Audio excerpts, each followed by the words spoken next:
Est-ce que ça vaut vraiment la peine d'installer des panneaux solaires au Québec? Avec les nouvelles subventions, les nouveaux crédits puis les changements chez Hydro-Québec, la réponse n'est plus la même qu'avant. Aujourd'hui, on regarde comment ça marche puis si c'est logique pour votre propriété. Salut, moi c'est Joe de chez Malco Énergie.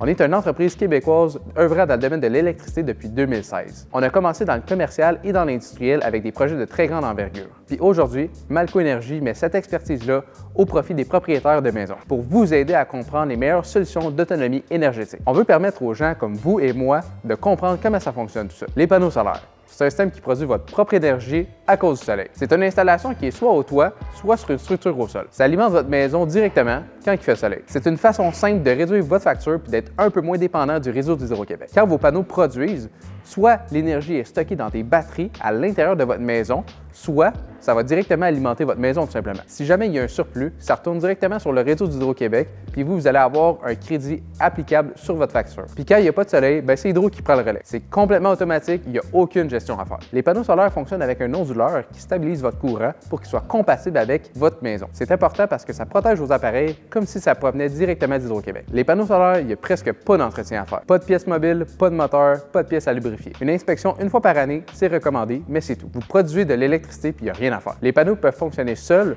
ou avec une batterie pour stocker l'énergie. C'est une option qui est très populaire pour le monde qui veut rester autonome. Pour une installation résidentielle, on parle d'un investissement d'environ 20 à 40 000, tout dépendamment de qu'est-ce que vous voulez comme autonomie. Puis comme on l'a vu dans l'intro un peu plus tôt, il y a maintenant des subventions et des crédits qui existent. Puis ça peut couvrir jusqu'à 40 du coût total de l'installation. Avec le financement, ça devient maintenant accessible pour plusieurs propriétaires. En résumé, les panneaux solaires, c'est simple, sans entretien, puis c'est automatique. Puis maintenant, avec les nouvelles subventions, ça devient une solution vraiment logique pour baisser les coûts de ta facture. Puis en même temps, ça va stabiliser les coûts à long terme. Puis maintenant, pour plusieurs propriétaires, ça fait vraiment du sens d'y penser. Puis si vous voulez plus d'informations sur les panneaux solaires, cliquez sur le lien dans la description. Dans la prochaine vidéo, on va parler de panneaux électriques. À bientôt!